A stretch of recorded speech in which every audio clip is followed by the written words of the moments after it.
Hi, everybody. Welcome to Spacefest Virtual. My name is Kelsey Poore. My father started Spacefest in 2007, and since we are unable to meet this weekend, which is when Spacefest was supposed to be, we decided to have our first virtual panel. Now, I have with me the authors from the Outward Odyssey series from Nebraska Press, and there's many of us here today, so sit back and enjoy the panel. If you have any questions, I will be taking them and feeding them to the Zoom platform for everybody to see.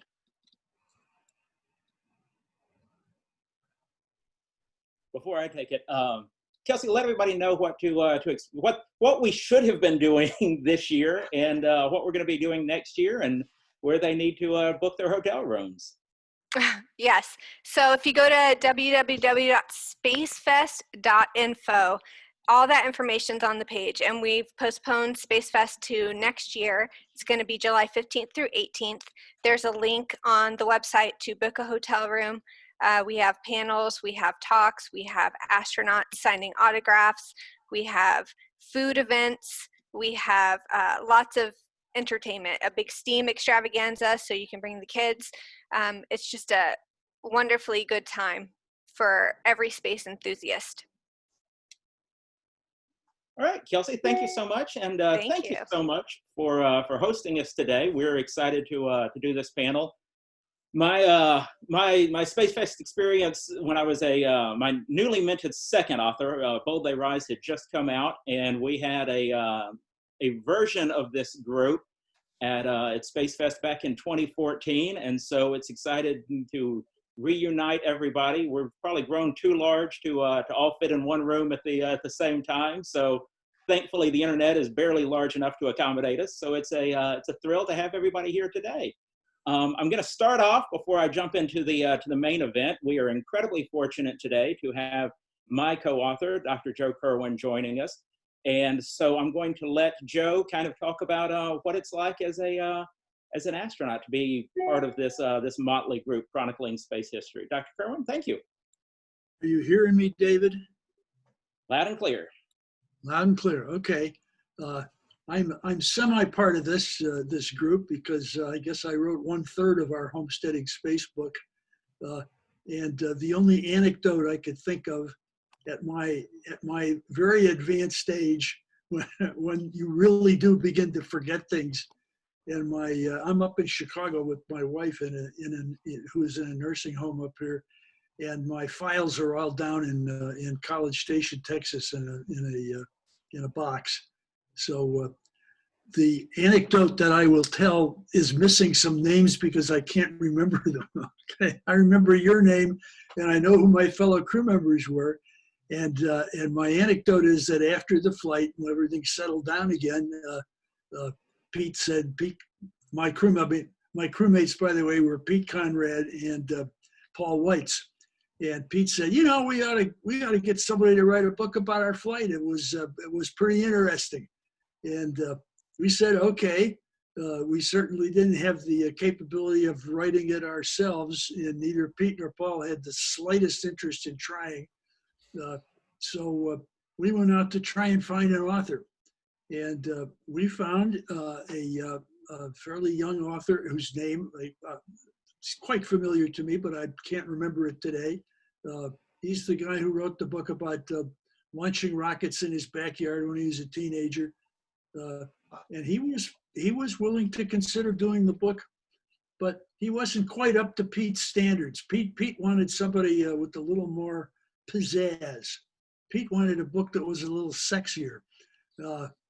So we kept on looking, and I made contact with a guy I thought would really be a good author, whose name I cannot remember, a historian from Mississippi, who I think wrote about the exploration of the West. And he was interested enough that I was allowed to send him a big brown box full of data about the flight. And so I sent that box, and a month went by, and then I got the box back with a regretful letter saying that, it wasn't his time. He was a Lewis and Clark type of a guy, and it would be too much work for him to know the background and the information and the surrounding. So there we were, stuck without anybody. Pete wanted somebody who could write the book sexy enough so that we could make a movie out of it. Okay, so I happened to mention to Owen Garriott on a phone call that we were looking around for somebody to write a book about our flight, and he said, "Well, David Hitt and I are writing one about the Skylab program. Do you want to join us?" And they were generous enough to let me join the team and write up about my mission and some of the medical stuff, and it was great. It was a lot of fun. It was not easy. I decided at the end of the whole program that being an author is difficult. Getting the facts together is okay, but making it interesting and logical, I would require a lot of editor time in order to do that properly. So I thank David for being the lead and putting the book together. I've always wondered. You've told that story before, and you know, we were very fortunate when we started the book that we had 8 of the 9 available, and of course the one of the 9 that wasn't able to work with us was Pete. And I've kind of always wondered, in a way, if that might not have been a mixed blessing that we were writing it at the moment that we did, because I'm not sure homesteading would have passed muster if it had to pass the Pete Conrad test. So it might not have passed his muster, but he would have let us write it anyhow. But that's good to know. So thank you so much for joining us and sharing with us, Joe. Thank you. I'll hang around for a while if I may. Excellent. Yeah, jump in at any time, please. I'm now going to introduce the rest of the group, and we were talking beforehand. We could have done this panel at any time during the day and had at least 6 authors who would have been normally awake. Rooting it to noon Pacific time meant that we have a few authors who probably shouldn't be awake but are. So what I'm going to do is I'm going to call roll. I'm going to call the author's name. When I do, I want you to list your Outward Odyssey books and tell what time it is locally right now. So I'm David Hitt. I am the co-author of Homesteading Space and of Bold They Rise. It is currently 2 p.m. in the central United States. Next up, we have Geoffrey Bowman. Well, it is 8 minutes past 8 in the evening, and I have so far contributed a mere 2 chapters to 1 book. I'm surrounded by all of these people who have done multiple books. But fortunately, I hope to redeem myself next year with the biography of Ron Evans, which is currently under the title A Long Voyage to the Moon. So I feel a bit more comfortable after I can say I've got 1 and a bit books behind me. All right, thank you. Next up, Colin Burgess, I believe, has written, at least 1 or 2 books. Colin, could you speak up, sir? I will indeed. Yes, good morning all. It's 10 after 4 o'clock in the morning here. And yes, I'm awake. But Outward Odyssey books, I'm responsible for 4 that I've participated in, which is, of course, Into That Silent Sea, In the Shadow of the Moon, The Rebirth of Fallen Astronauts, and my latest, Shattered Dreams. It's been a rare privilege working with the gang on screen right at the moment, and I'll tell you a little more about the genesis of Outward Odyssey a little later on. In addition to being one of the authors, Colin is our series editor, who has the distinct pleasure of corralling this group of cats to herd.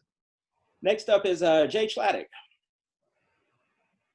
Hello, everybody. Jay Chladek, writer of 1 book, Outposts on the Frontier, A History of Space Stations. And time where I am, Central Time, just like you, 2:10 p.m. So 14:10 if you want to go military time. Thank you. Melvin Croft. It's 3:10 in the afternoon here in lovely Maine. I was fortunate to contribute a chapter to Footprints in the Dusk about the Apollo 17 mission. Co-author of Come Fly With Us, the NASA's Payload Specialist Program, presently working on a book on spacewalking. So if anybody knows of any spacewalking astronauts who'd like to talk to us, we'll talk to them. I'll do a little bit of touting that the EMU patch that they wear when they're doing spacewalk has 5 stars on it. One of those stars is on the call with us right now. So let's see, Michelle Evans. Hey there. There's my book, if you can see it. Yes, the X-15 rocket plane flying the first wings into space. It is currently 12:11 and 37 seconds here on the West Coast. I'm in Orange County, California, and I am very honored to be here with a bunch of really great people today. Outward Odyssey is an amazing series of books, and boy, you've got a real treat in to listen to some of these guys later today.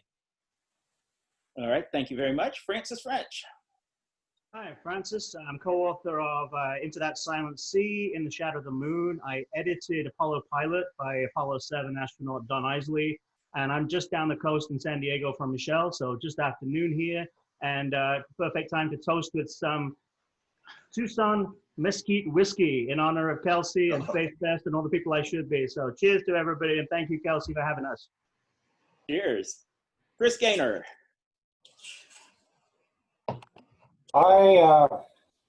It's 12:12 here. I'm also on the West Coast, except I live on the north side of the border in the suburbs of Victoria, BC, on Vancouver Island. So, but I'm not that far away. I just have to walk about a block, and then I get a nice view of Mount Baker in Washington State. So. A long time ago, I wrote this book, To a Distant Day, The Rocket Pioneers, which was my second book. I've written a few more since then. I have a NASA history of the Hubble Space Telescope coming out later this year. And I'm also the editor of Quest, the History of Spaceflight Quarterly. So I'm quite busy with spaceflight history, and I've enjoyed keeping track of this series, and I think I have all of them, and I'm looking forward to the titles that have just been raised by the previous authors here. All right, Jay Gallantine. Hi everybody. I've written 2 books so far for the series. It's really been a dream come true to work on this series. My first one was called Ambassadors from Earth, and it came out in 2009, and I'm happy to report that it won the Eugene Emmy Award, which is sitting here off to my side. I had my second one come out in 2015 called Infinity Beckoned, and I have a third one in the works called Born to Explore, so it's keeping me busy. I was going to ask if you had a title yet, so that's it's exciting to know. Thanks for sharing with us. Just a working title right now. Oh, okay. All right. Richard Jurek. Yeah, I'm the author of the George Low biography, The Ultimate Engineer. And right now I am in the shadow of Chicago in Northwest Indiana. So I'm in the central time zone, so it's a little after 2 o'clock. Didn't have to get up so early or stay up so late to be with you. It's a thrill to be here. Thank you for inviting me. When we did the panel with the large group of us back in 2014, there was a talk either right before us or right after us about a book called Marketing the Moon, and so it's exciting to see you joining the cool kids for this panel. So. I got the taste of it, and it was a group that I've worked many years to get invited to the table, and I just hope I don't get kicked out. So thanks for having me. We'll see how things go today. Emmeline Pat Dostrom. Hi, kia ora. I am the co-author to the book Realizing Tomorrow, The Path to Private Spaceflight with Chris Dubbs. And I'm actually in New Zealand, so it's about 7:15 in the morning. Appreciate you joining us. Chris Petty. Hey, yeah, I'm in the northeast of England, so it is 8:15 in the evening, so I feel kind of sandwiched between the past and the future a little bit here. But I'm the author of Beyond Blue Skies, which will be coming out later this year, about the history of rocket planes. And yeah, look forward to speaking to you all tonight. All right, thank you. And John Yuskauskas. Hi, everybody. John Yuskauskas here on the East Coast, Charlotte, North Carolina area, about 3:16 in the afternoon. I got my start with the Outward Odyssey series with Footprints in the Dust. I wrote the Apollo 12 chapter in that one. And then Mel Croft and I just recently published Come Fly With Us about the Payload Specialist Program. And then I'm currently working with Mel again on the book about spacewalking EVA. Glad to be here. All right, thank you very much. We've already gotten not a question, but a comment. I guess it's in the form of a question from Facebook. Dwight Stephen Boniecki passed on. It is the 41st anniversary of Skylab's impact in Australia today. Question mark. So it does qualify as a question that we should comment on that. So we'll consider it commented upon. Joe, did you have a memory of that you wanted to share?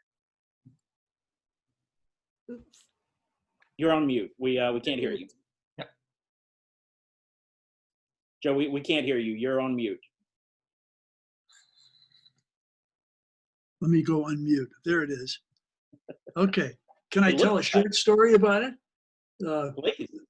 Several years after the flights were over, it suddenly became apparent that the astronomers and space physicists who predicted that Skylab would stay up until 1983 were wrong, and that the engineers who promised that the shuttle would be ready by 1979 were also wrong, and that the shuttle was not going to be available in time to come and modify and perhaps rescue Skylab. So something had to be done. So they got a team together, headed by Charlie Harlan at the Johnson Space Center, and said, see if you can do anything about Skylab's reentry, about making it occur in a good place. And Charlie and his team did marvelous things. They first had to communicate with Skylab, which had been powered off and drifting for several years. They went to Bermuda, which had the only radio gear capable of contacting that old-fashioned vehicle by then. And every time it passed overhead, they sent a hello signal, hoping that it would be in the right attitude, that the solar panels would be powering the buses and it would receive the transmission. And after about 3 weeks, it said, hi there. And they immediately changed the attitude. There was a little bit of nitrogen left in those attitude control tanks. So they got into a solar inertial attitude. Then they got an MIT programmer to reprogram the software in the Skylab computer to put it in a minimum drag atmosphere. And then they started calculating with that minimum drag where it was going to come down and where they wanted it to come down, and when they could go from a minimum drag to a maximum drag attitude in order to slow it down and drop it into the Pacific Ocean west of Australia. And they only missed by a little bit. Most of it went right where it was, but the mass, which was taken from pre-flight drawings and stuff, was a little bit. The mass they used was a little short of the actual mass, so some of the debris went over southwestern Australia and fortunately didn't hurt anybody. All right, thanks for sharing. I'm going to for the authors, if you're keeping track, I'm going to skip question 1. I'm going to move on to question 2, and I'm going to go through alphabetically. You're welcome to pass if you want to, but I'll just kind of do roll call again. Question 1 is, what was your most memorable experience while working on your book or books? Start with Mr. Bowman. Well, I could say Colin's visit to Belfast 2 years ago, which was certainly memorable, and it was great to see you then, Colin. But I think it's probably better if I talked about the people I've met by writing the Ron Evans biography. It was a great pleasure and privilege to meet 10 or 11 of the finest fighter pilots that the United States ever produced. That was an unexpected and wonderful privilege, getting a chance to talk to them. They all flew with Ron and were delighted to be able to talk to me about it. It was obviously a great honor and privilege to speak to, I think it was 10 astronauts who knew Ron, who had trained with him, and in one case flew with him. But I have to say that the greatest pleasure was meeting Jan Evans last year at her home in Scottsdale, Arizona. And I had dinner with Jan and her daughter Jamie, son-in-law Lamar, and we were joined by Andy Chaikin and his wife Vicky, and it was a wonderful evening. And it's an evening I'll never forget. And I had a souvenir of it. Jan Evans gave me that, which is one of the exclusive patches which were made for the crew members of Apollo 17. I think each of them got about 150. And that's the slightly larger patch with lots of extra detail, and the initials RE for Ron Evans. So that was an amazing experience. And I think that's the experience I remember most fondly from my experiences of writing that book. All right, thank you. Colin, what you got for us? Okay, I guess my experience is an overall experience. The fact that I went into this as series editor, not knowing what a series editor did, trying to find authors for this projected series of 8 books, and coming to the realization after a while that hunting up established authors was not the way to go. And I started looking at forums such as Space or Collect Space to find people who were enthusiastic, had writing skills, could cope with the pressures of writing a book, and weren't concerned about the fact that they wouldn't make much money out of it. I think they'll all agree with that.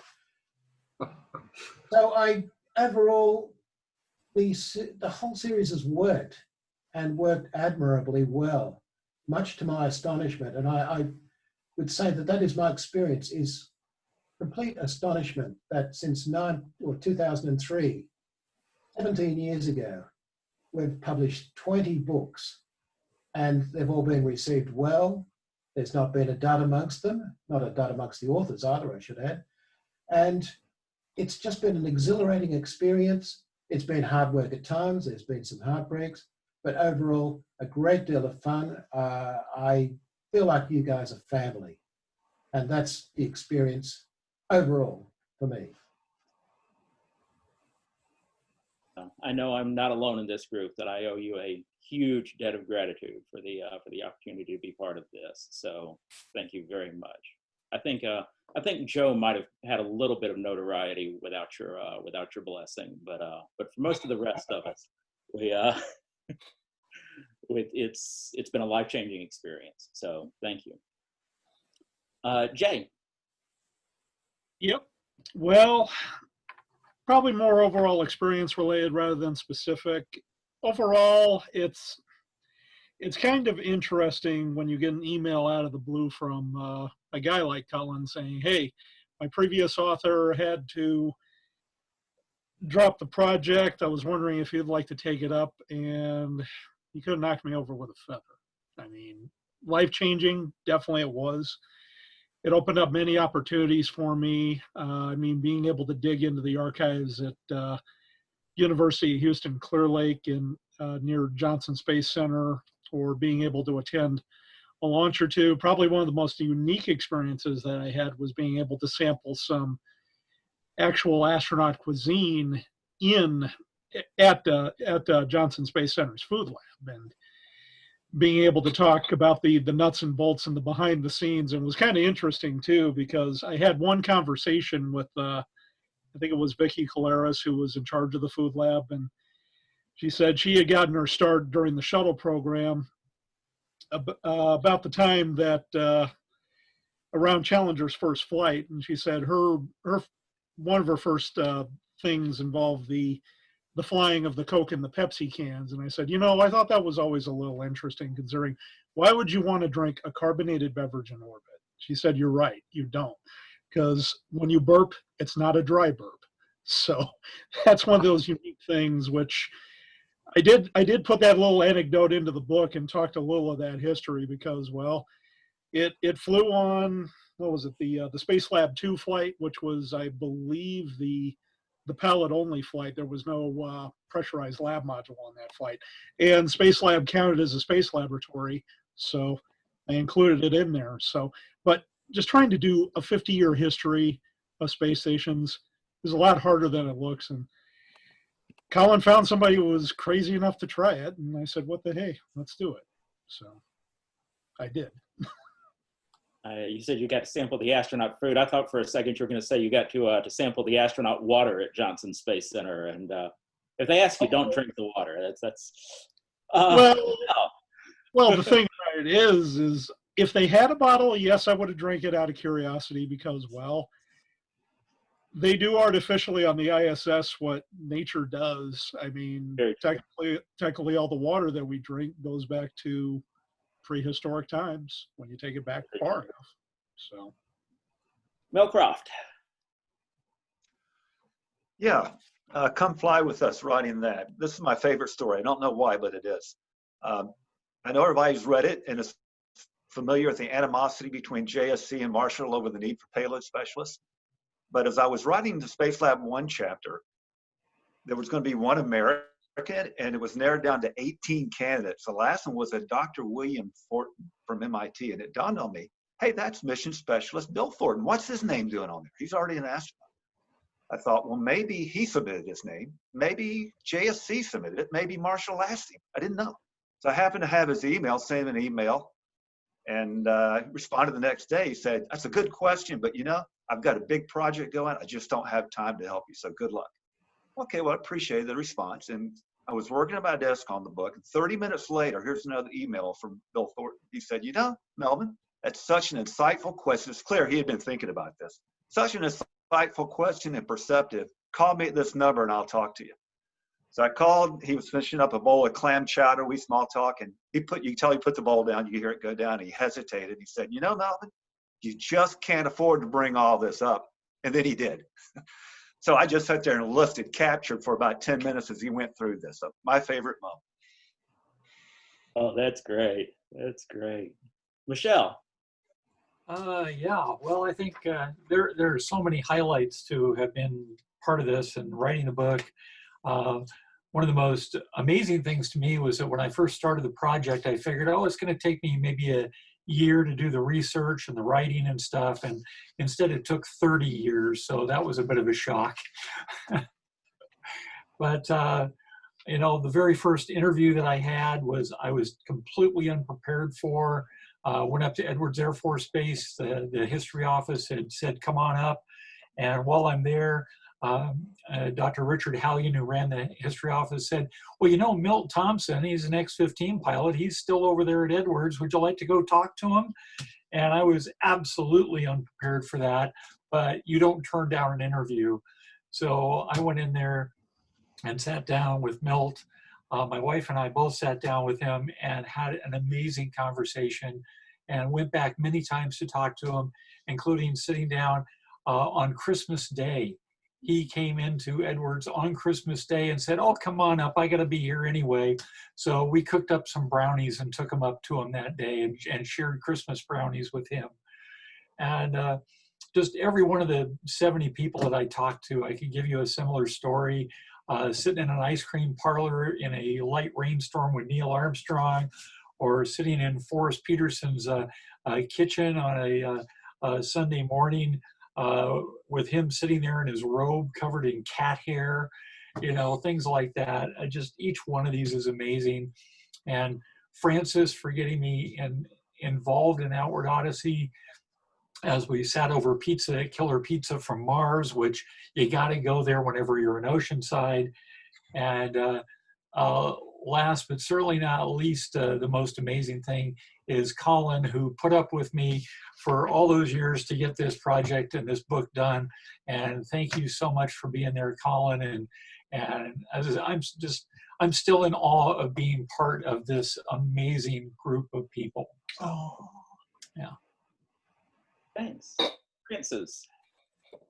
So I followed that. I mean, that's very heartwarming. But it's true what people like Mel and others are saying. I think the personal connections we've had as we've gone through this are amazing. As Joe Kerman, no doubt, could express much better than me. There are levels when you talk to astronauts that there's the, what was it like question, which you see them kind of their eyes glaze over and they go, let me tell that story I always tell to the general public. I'm not even thinking about the original memory anymore. One of the delights of working, particularly with Colin, at a time when many of the original astronauts and cosmonauts from the early cosmonaut flights and from the Mercury 7 were still around. I could drive half an hour from here and talk to some of them, was to get that personal experience and get beyond those initial questions, because you saw that moment where in their eyes they went, I haven't thought about that for 35 years, and let me think about that. And then all of a sudden these stories will come out that we'd never heard any other time.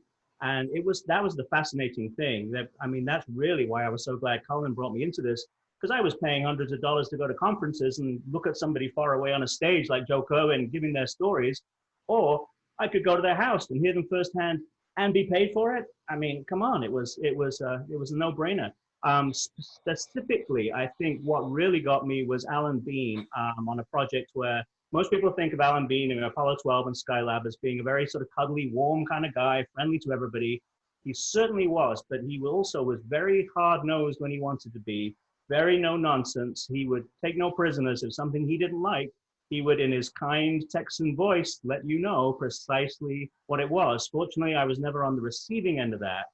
But I did write a chapter of a book once, and he phoned me, and for about an hour, with every swear word you can imagine, he told me why that chapter was exactly what he hoped, because it's something that annoyed him back in the day. Nobody had ever got it on paper, and he was so glad it was on paper.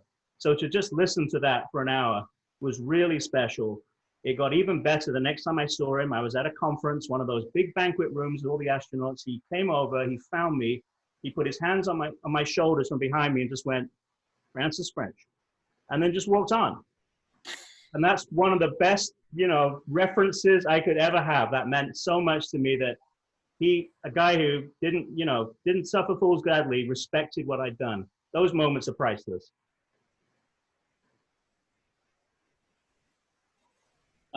Chris, Gainor. Yes. So my book, To a Distant Day, didn't really involve astronauts, and just for a variety of reasons. I haven't met that many astronauts, but one of them I did meet was Ron Evans, and so I'm thrilled that there is a book coming out about him, because he's a wonderful person, and I think a lot of people didn't get the chance to meet him, so that's good, and I'm looking forward to that one. Now, To a Distant Day, basically everybody in that book was gone by the time I started on it, so it was digging in the archives. Like a lot of people, my first interest when I came into this was Apollo, of course, and I'd written a lot about Apollo in my first book. So for A Distant Day, I had to do a lot of digging, and it not only paid off in that book, it turned out to be quite important in my academic career. I started on it just as I was going back to school for graduate work, and got a PhD in history. And my thesis, which has just been turned into a book, is actually the basis of that book, The Bomb on America's Missile Age, which is basically about the creation of the Atlas missile, of course.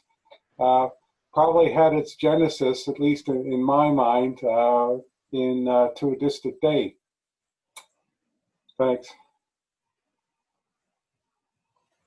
All right, thank you. JG. Well, David sent us these questions in advance, and I did read through the list, David, and I was trying to think of what a good answer would be, and the first thing I thought of in terms of like the biggest thing or the biggest memory or whatever I first thought it was the lawsuit, and I think I'm maybe the only Outward Odyssey author to have been sued. I really hope it doesn't happen to anyone else here. Really hope nobody has to go through that. But it's not that, actually. I think it's at the point where I realized that I had sort of been accepted by the community of people whose stories I was trying to tell. And the two major groups there are the people at the Jet Propulsion Laboratory and a number of Soviet scientists and engineers. And I kind of crossed that threshold with both those groups where they had sort of accepted me. And I went from calling them Mr. Manning to calling them Rob. And then there was also this point where they were like talking about me amongst themselves. And I would get on a call with one of them and they'd be like, "Hey, Jay, I heard you were sick." I'm like, "Yeah, Charlie, I was sick. How did you know that?" "Well, I was talking to Roger Burke about your chapter draft." And it was at this point where I realized it's like, wow, I'm in the club. And it didn't have to be like setting up this formal time to talk or whatever. I could just call the Voyager mission design manager with a quick question. And, "Hey, Charlie, how you doing? Quick question for you."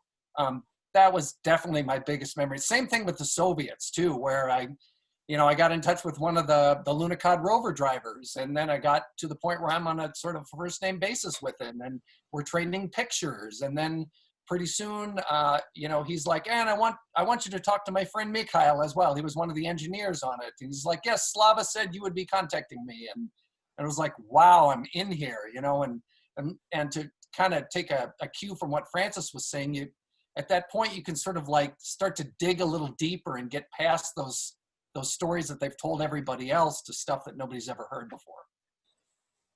That's great. Thanks.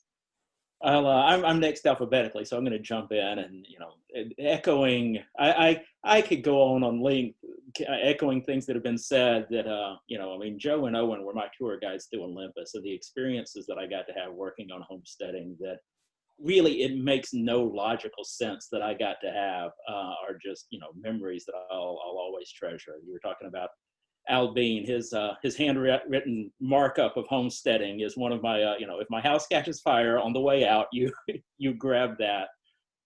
But I'll share one quick anecdote. So we had Joe working on the chapter about his crew. There can be a misconception because a lot of times when you see a book that has an astronaut name in the by and then some schlub that you never heard of below that means that the astronaut told these stories to this person who wrote it down, and so not the case with Homesteading Space. Owen and Joe did a ridiculous amount of heavy lifting in the writing of that book. But so that meant that the first crew chapter was incredibly and lovingly detailed by Joe. The second crew chapter, lovingly and incredibly detailed by Owen. The third crew chapter, detailed and maybe a little less lovingly, but heartfelt by Joe first round, and we sent that off to the third crew, and they kind of, "Yeah, that's great, nicely done, guys, and anything you want us to do, anything you want us to add, anything you'd like to contribute?" "No, it's fine." Okay, because we kind of know what the first crew chapter looks like. We know what the second crew chapter looks like. We know that we have a chapter about the third crew. So we kind of try and engage them, try and pull them in. Nah, it's fine. So then we have a draft of the full book, our first kind of very, very rough, assemblage of the full thing. And Joe sends that off to the third crew, and they're mad. I mean, like they are not happy with us that we have done wrong right here. I think Ed Gibson described it. I forget the exact car, so I'm sorry if I'm getting it not exactly right, but roughly, they're trucking along in their little Volkswagen, and here we pull up in our Cadillacs, and why would we do this to them? And at which point, Dr. Kerwin very patiently says, "Well, we would love for you to be involved." And so that's the point where Ed Gibson, and poor Ed Gibson, I mean, Owen and Joe's names are on the front of the book along with mine. There's a case to be made that we should have Ed's name on the front of the book as well, but then we'd have to pay him. he did an incredible amount of work on that third crew chapter, on the science chapter. But as a result of that, yeah, I mean, man, the chapter about the third crew is the definitive story of the third crew of Skylab, which is wonderful today because there's this sort of weird thing going on where if I am mentioned in a news story, it's about whether or not there was a mutiny on a space station 2 years before I was born. It's a huge thing on Twitter. The folks on the social media love the the Skylab strike, the Skylab mutiny myth, and the definitive resource on did this thing happen is is this chapter in Homesteading Space about the third crew of Skylab that exists solely because Ed Gibson and his brethren got ticked off that we had our Cadillacs and they had their Volkswagen and decided to fix it. So it's a bit of history that I'm very glad we were able to record, but it was kind of an interesting process getting to that point. So that's my story, and I'm sticking to it. Richard, what you got? Yeah, similar to a lot of people, it's the people. I'm a researcher at heart. I have a literature background, and I just love getting dusty with the old papers and the memos and the diaries and the books. And spent a lot of weeks in Troy, New York, within George Lowe's archives. And it's an archive that I don't think gets plumbed enough by people. The depth and breadth of information and the information that George Lowe kept is phenomenal. But that just presents a two-dimensional perspective on a life and a career, and it's really the people that help bring the story to life. Obviously, I never met George Lowe. Wish I had, never did. It was the people. I met so many wonderful people through the process, everything from a gentleman by the name of Bob Blue, who used to work for the NACA in Cleveland. He was the guy that showed George Lowe around the office on his first day of work. He's a 90-year-old gentleman. His memory is just unbelievable and sharp as a tack. And to tell me about what it was like, what it felt like, the different people they worked with, separating truth from fiction. People like George Abbey and Chris Kraft and Jerry Griffin, the original 3 Apollo 8 crew member astronauts, everybody else. But the people that really made a difference, the most memorable part was taking it then out of the two-dimensional paper into the mid-realm of between myth and fact of other people, but diving deep with the family and getting to know and gaining access to George Lowe's children, and them allowing me into their family and their life history is something I will never forget. And one of the moments that kind of crystallizes it, there were many, with each individual child, whether it was meeting with them for dinner in Washington, D.C. after a research trip to NASA headquarters, or going to NASA Glenn, which was the NACA Lewis Research Lab. Mark Lowe and I toured. Mark Lowe is George Lowe's eldest son, and we toured his father's first facility job at NASA Glenn. We went through the wind tunnels. We went to the room that was his first office. We walked the halls that he walked. We saw the room where the computers sat, the women that we learned about in Hidden Figures that did all the crunching of the numbers for Lowe and his colleagues.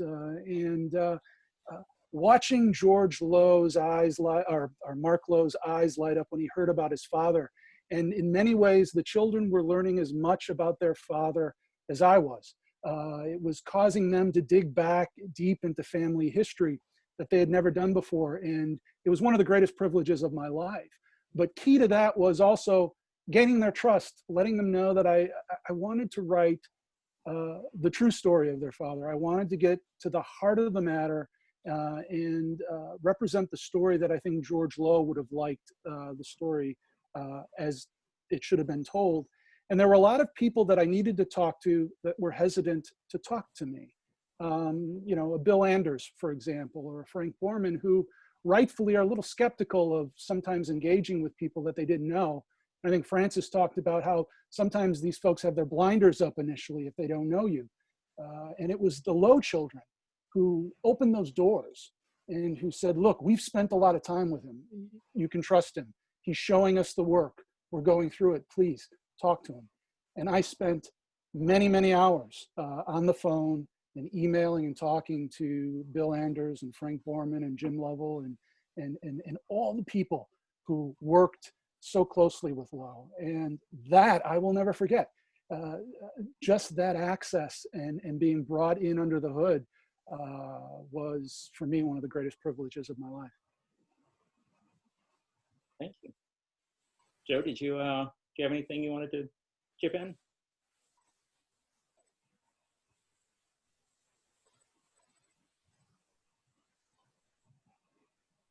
Joe, did you want to share anything?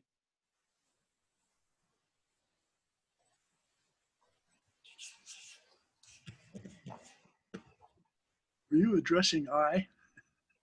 Dr. Kerwin, do you have anything you would like to? I was thinking about George Lowe. I was thinking about what a great guy he was, and the one I didn't develop a close relationship with but the one little thing I remember is that 3 of us were assigned to spend a week in the final command service module configuration in the vacuum chamber and certify it for flight. And we did, and it turned out to be a great machine. And we were just out of the spacecraft from our week, and we said, let's not shave, let's dress up like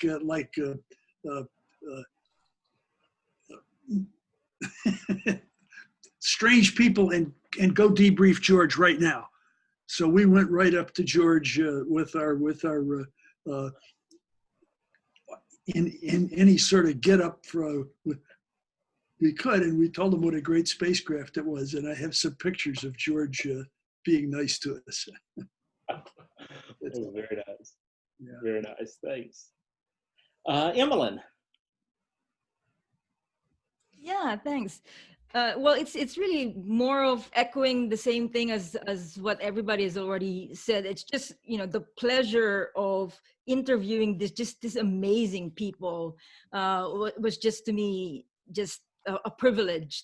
I was very lucky that the topics that I was actually working on were all, people that are still today writing history. Because my topic is new space and what's still to come. So it's like the sound bites of interviews, like, for example, interviewing Elon Musk and asking him, do you want to go to Mars? And he would say, well, not yet. I want to see my kids grow up. To like, interviewing like Brian Binney, who's the pilot who basically flew the winning flight for the X Prize, and he was talking about the night of the flight he was relegated to the couch with the dog because he had his in-laws there, and there was no other spare room, and he really didn't go to sleep that night. And it was just like all of these historical things are just so fascinating that I would not have had the opportunity to kind of like talk to them face to face or in an interview and just kind of have those little bit of stories. So yeah, I'm really, really happy that I'm part of this particular Odyssey series of authors, and it's really a privilege to be here. All right, thank you so much. Chris Petty. I guess there were a lot of really fun stories involved in doing the research and getting to meet people, but the one that really sticks with me is I went out to Spacefest this time 2 years ago, and I kind of had an idea I might want to write a book, and I had about a 1-page synopsis on my iPad that I took with me.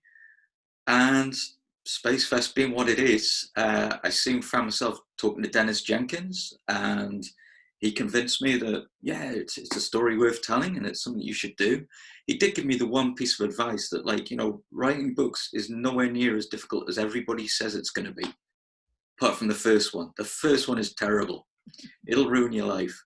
So with that in mind, I decided I was still going to give it a go. I talked to Francis and said, do you think this is something that might live in Outward Odyssey? And he encouraged me to get in touch with Colin and send it across. And then I started thinking, yeah, I'm going to write this book. And 4 days later, I was in the cafeteria of NASA Armstrong, sitting across the table from the chief historian, Christian Gelzer at that time. And I thought we were just going to have a chat, but what he actually did was said, right, so you want to write a book? You've got 5 minutes, talk. And I had to give him an elevator pitch for why I would be able to write the story properly and why I deserved his help and NASA's help to do that. And about 10 minutes later, I stopped and he went, yeah, okay. And then we went to his office and he handed me the roll of film from the Bell X1 the day Chuck Yeager broke the sound barrier. And I thought, yeah, this is going to be a fun experience. And it was. It was a learning experience. Writing a book wasn't about writing down all the knowledge I had and told other people. It was about me going and learning all this stuff and then trying to share it with people. And it's been great. Right, thank you. I'm going to call attention to my virtual background for just a moment. This gentleman right here, you may recognize as the good Dr. Kerwin. So that was the story that he was talking about just a moment ago. You found the story, and the word I couldn't remember was hippies. That's the word, yes. Yeah. John, what you got for us? Well, as far as memorable experiences, certainly getting the email from Colin the first time saying you've got the job for the Footprints in the Dust chapter, that's very memorable. Always getting those first phone calls, like other folks have related here already. You get that first phone call for somebody to do an interview, and that's very memorable. That's when it gets real. But I think for me, one of the more memorable things of working on Come Fly With Us was an experience that came kind of unexpectedly, because my day job is flying a corporate jet, and I picked up a new airplane from the factory down in Melbourne, Florida, not too far from KSC, and I was up doing an acceptance flight on that one day. It's a maintenance test flight, and the idea was to go out and cold soak the airplane. So I'm sitting up there at 45,000 feet doing circles and watching the Cape go by every couple of minutes. And at the time, I was working on the chapter in our book about Paul Scully Power, and I see Colin wearing his 41G patch there today with PSP on it. That was his mission for the first Australian. And Paul was a oceanographer put there on the shuttle just to observe the Earth. That was his sole purpose of doing that.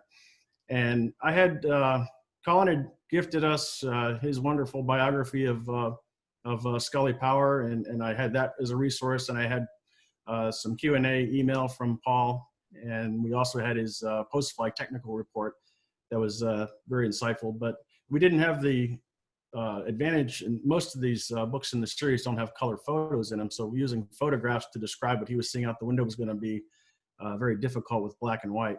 But there I was up high over the ocean out there, and not quite in orbit, but I looked down and I saw the reflection of the sun in the Atlantic Ocean, and I could see all these currents and spiral eddies and the kind of things that that Paul described in his notes and in his recordings that he made on board.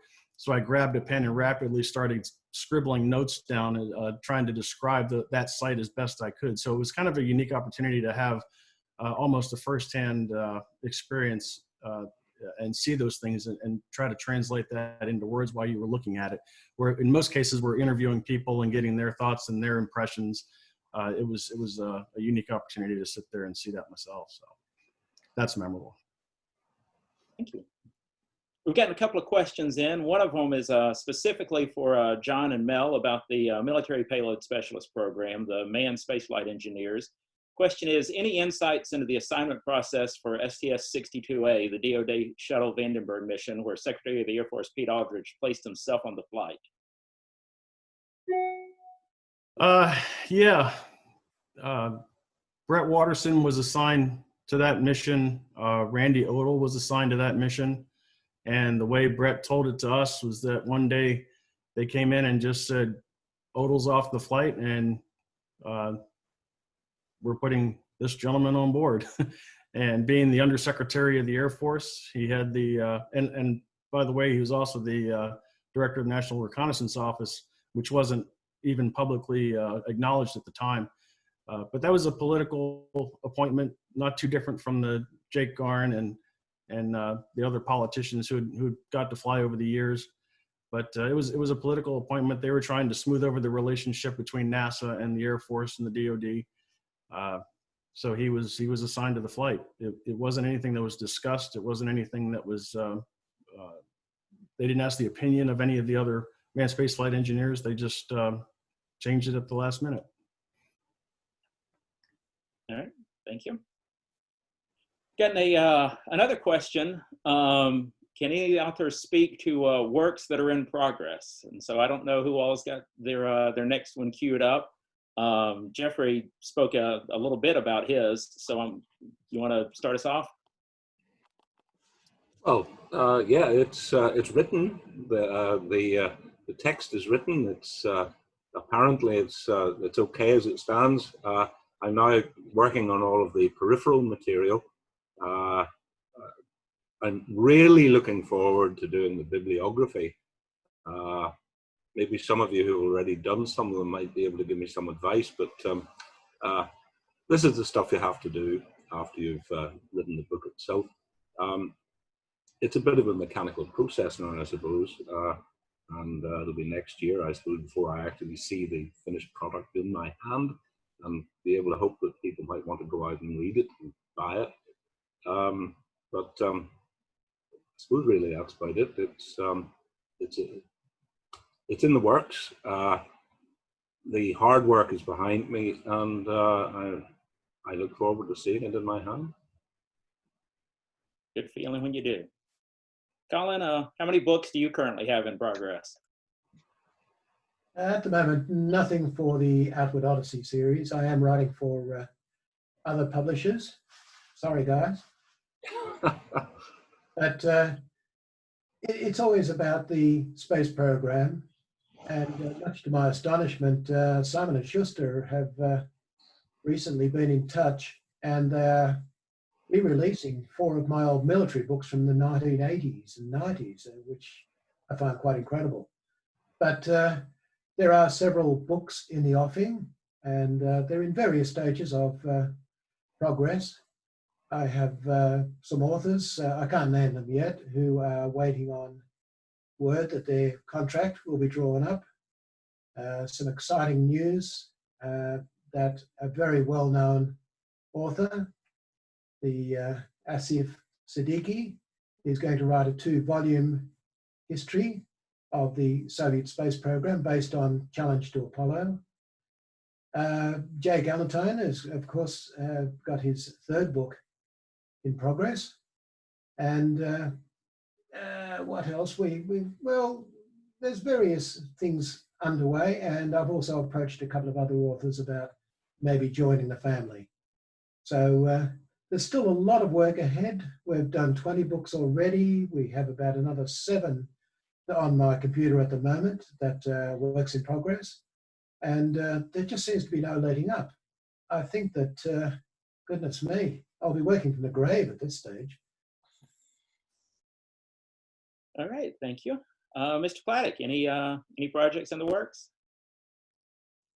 Not anything for Outward Odyssey. I have been collecting data on a lifting bodies book, which I want to do to correspond with the launch of Dream Chaser in a couple of years. But there's a few hurdles I got to overcome first, not to mention the fact that we are dealing with the COVID situation. It kind of limits what kind of resources I've got access to. Now, granted, I do have some things. I did go digging through the archives at Houston Clear Lake, and I actually came across flight reports from the X-24B, including the flight of oh boy, I just brain farted. The commander of Dick Scobie, who actually did fly some profiles on the X-24B, which encouraged him to become an astronaut, and we unfortunately lost him on Challenger. So that's a highlight. It'll probably be a couple years before that one gets to a finished state, but we'll see. Other than that, I'm trying to work on articles and stuff and keeping my model building skills in check. So, but that's what I got. All right. Mel? David, could I just add one more book that is forthcoming? And I know that Charlie Walker's actually watching in this morning. Charlie is writing his autobiography, which will be released sometime in the next little while. I'm excited for that one. Charlie helped us some with Bold Day Rise, so I'm looking forward to reading his. Michelle, anything in the works you want to share? Well, nothing for Outward Odyssey at the moment. I know Colin has bugged me a few times, and I've been running around with some different ideas. I have to admit, I'm just having so much fun still with my X-15 book after all these years. Spending 30 years of my life actually getting it out there, I figured, what the heck, I'm still going to just have as much fun as I can with it. I'm currently working on a huge expansion on my website area concerned with the X-15, having a lot of fun with that.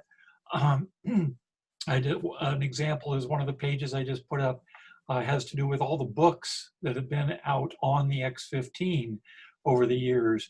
And you would be absolutely amazed at how many books there have been over the years. And to be part of that is pretty cool. I've also had a lot of people that have been bugging me to write my own autobiography, and that's something that's been festering around my head for a while as well.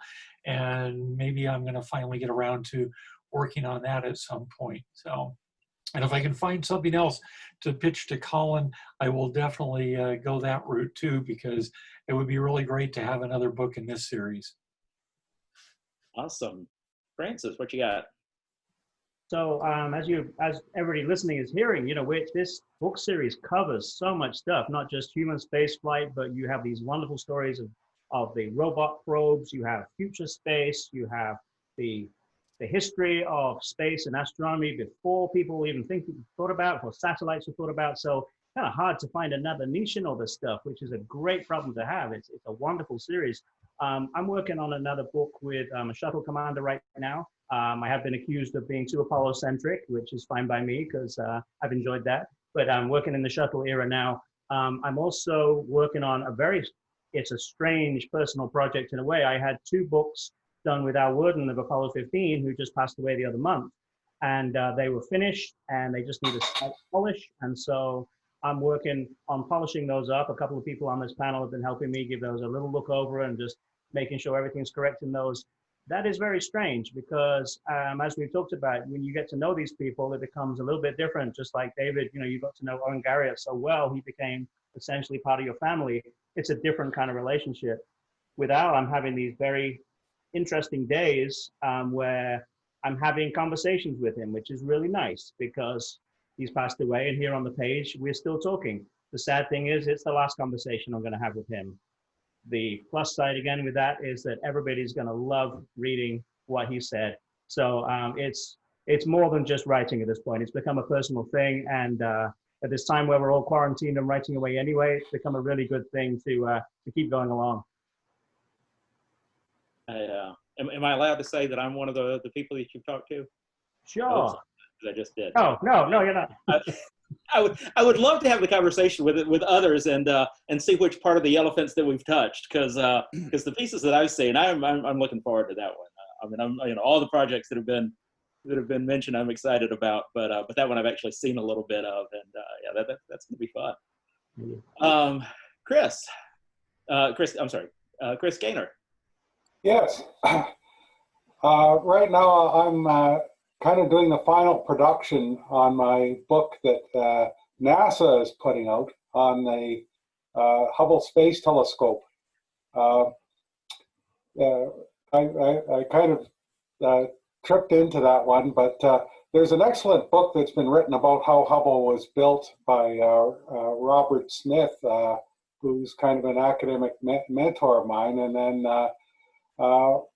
I got the contract from NASA to write the book about Hubble operations because we realized, you know, it's 30 years now since Hubble was launched and people aren't getting any younger. And And so, I mean, that's a fabulous book, fabulous story. You know, it's an robotic spacecraft, but you have lots of astronauts in there, a lot of whom I got to meet and talk to, but also just all sorts of other wonderful people who are involved in it. And it's just a great story because, you know, it was launched into space with this horrible screw up in the mirror, and they managed to overcome it. And then there was also a crisis a few years ago where the administrator of NASA canceled the final servicing mission, and ultimately that mission flew. So it's a fabulous story. So NASA is going to be, the NASA History Office is going to be publishing it later this year. It's going to be really nice, lots of beautiful color photos in it. The design is great. It's going to be called Not Yet Imagined, a study of the Hubble Space Telescope operations. And because it's a NASA book, you will be able to buy the book. But if you want to download it, the price can't get any better. It will be a free download. So that will, and I think it's a great story. I think I've been able to throw a few flourishes into it, I guess, or for want of a better term. So so we're just finishing that up, and now I've got to think about, well, what am I going to do next? I haven't figured that out yet. All right, Jay, I hear there's a third book in the works. There is a third book in the works. It's coming along pretty slowly, but it's coming along. Been doing a lot of interviews lately. It's called Born to Explore, and it's basically going to be looking at our ventures after we've sort of completed our initial reconnaissance of the solar system. So it's going to look at the debacle that was creating the Galileo mission to Jupiter in the wake of all of these problems and setbacks relating to the shuttle. We are going to look at flying out to the Saturn system with the Cassini spacecraft and landing a little manhole cover on the surface of another world and finding seas out there. We're going to be looking at the creation of the Mars rovers. And every time I do another interview for that project, it takes me on another detour off of what my original proposal was. And I mean, there's the, as we all know, everyone on the screen in front of me, there's the book that we proposed to Colin, and then there's what we end up with at the end. And I'm never disappointed. The stories that end up being revealed over the course of the research are so much better than whatever I had in the proposal. Whether it's the politics or the accidents or the coincidences or whatever, it never fails to thrill me. I haven't had an interview yet where I haven't come off it going, wow, I had no idea. I am just speechless about what this person told me. I do have another little side personal thing that I'm not actively writing yet, but people might find this interesting. Some people know that I've done a lot with the history of Dr. James Van Allen and his work at the University of Iowa. There's a personal connection for me because I went to the University of Iowa. I was a student there, took astronomy classes, had to walk past his office every week to get to my lab. And it all started, long story, but it all started with me trying to get to the bottom of Van Allen's waffle recipe. Now that can go off in this huge tangent here, but it turned into an exploration of just his home life. And it was really interesting listening to Richard talk about George Lowe's children, because I'm going through the same thing right now with Van Allen's children. And like I say, it started off with me. Honestly, I was just trying to get Van Allen's waffle recipe, and now I'm having all these conversations with his kids just about the guy who I thought was this wide is this wide. And I'd like to turn that into a piece down the road called Growing Up Van Allen. I think it'll be more of an article versus a book or anything like that, but you just never know. So that's what I've been working on. Hey, Jay, that the Low kids would always talk about their father's pancake recipe. Sundays were pancake morning with the Low children, and he tried every Sunday he could. He took over the kitchen from his wife, and his kids just loved. He was the chef for the day every Sunday. So maybe between the waffles and the pancakes, we've got a recipe book somewhere on the table there. That is really interesting to hear, and I'll give a quick spoiler here, but sadly it's a polar opposite with Van Allen, because the waffle recipe was Bisquick, and he was, according to his kids, he was a terrible cook, just terrible. Thought whatever you needed to do, you could do it in the oven, cooked everything until it was black. There's stories of like the kids calling each other in tears because they have to eat their dad's cooking that day. And he's this world famous space physicist. Go figure. Oh, that's great. Yeah, no, a little different. Low had this fascination with food. I just heard this story for the first time from some RPI students that when he was visiting the campus before he accepted the job to be the president of RPI, just some random students invited him for pizza to their dorm room, and he showed up. And if it involved food, he felt that the food broke the barriers. During the Apollo missions, he would, instead of having lunch at his desk, he would go down to mission control, or he would go somewhere else, and he'd pop into somebody who was burning the midnight oil or the afternoon oil at their desk, take his sandwich and just sit there and talk to them and break bread with them and just really connect over food. So anyway, didn't mean to horn in on that, but when I heard waffles, I had to throw out pancakes. No, that's really interesting. Wow. So before I move on to the next author, there is a question that just came in that's specifically for Jay. It's a question from Lois Honeycutt of the Space Hipsters group. Why did Jay Gallantine's books always include a debacle? I'm honestly not looking for trouble. I'm never looking for trouble. I'm just trying to find the truth. Unfortunately, sometimes the truth gets me in trouble. Yeah. So for myself, you know, man, the amazing experience after writing 2 books about a major space programs, moving from development into operations, kind of surreal going from writing 2 books about that to living it now, getting firsthand experience of taking a program from development, hopefully soon into operations. When I started working on the program, you know, that was kind of my that's my book equivalent. No more books until we fly the rocket, and that's gotten me out of writing books for longer than I originally anticipated. But here we are, and between that and having a 7-month-old son at home, it would be insane for me to even think about taking on another book project. So of course, I just emailed Colin a week or 2 ago saying, "What's the proposal process?" So. I'm trying actively to talk myself out of that, but we'll see. So that's where I am. Richard, you got anything in the works? Well, I've kind of talked to Colin about this a little bit, and I hope he doesn't mind me bringing it up because I'm still toying with it. It's an idea that crosses streams, crosses swords with the book I co-wrote, Marketing the Moon, and The Ultimate Engineer, in the sense of. I remember being at an Apollo 13 anniversary event at the Edler Planetarium in Chicago and being introduced to Mike Collins as the co-author of Marketing the Moon. And he kind of turned to me and he said, "Oh, I've read that book. That's a good book." And as my head was swelling, it rapidly deflated when he then said, "But there's a flaw with that book."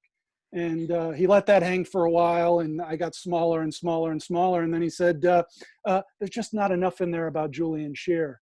And then he regaled me in detail about his respect, his feeling that Julian Scheer was really instrumental to so much that went on in the formation of NASA's public affairs and information programs.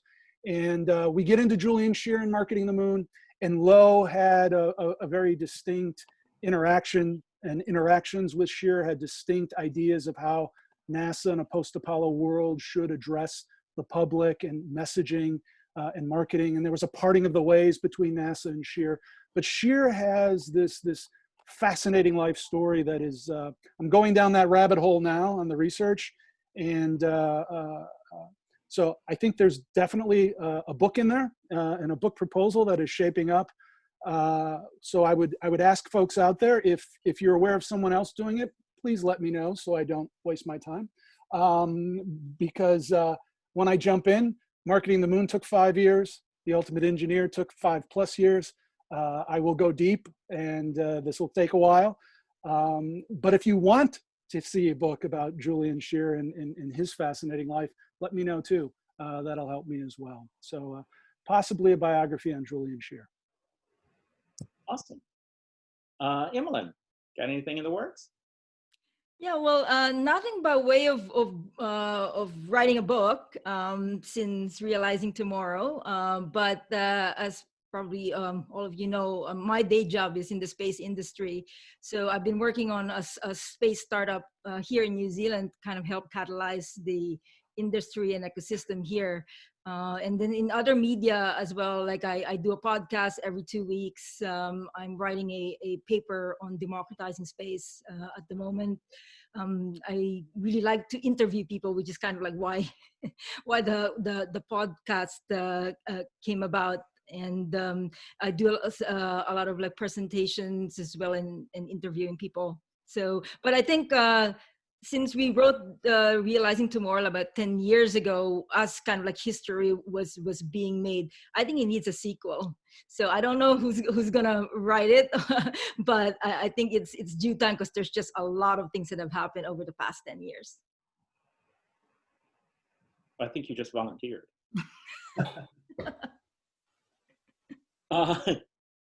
Chris, do you any books coming out? Anything you'd want to share? Well, yeah, I mean, my first book doesn't come out until November, so really I was kind of thinking I'm going to see how that goes and take a while. But in the process of writing that, I got to meet a lot of the test pilots' kids, or talk to quite a few of them, and those conversations have kept on. And there is something kind of fascinating about looking at the stories of these kids who wave Dad goodbye as he had his jacket and tie on, and he would go and fly the X-15 into space that day and then come back in time for tea. So who knows? Colin might be getting an email about that sometime.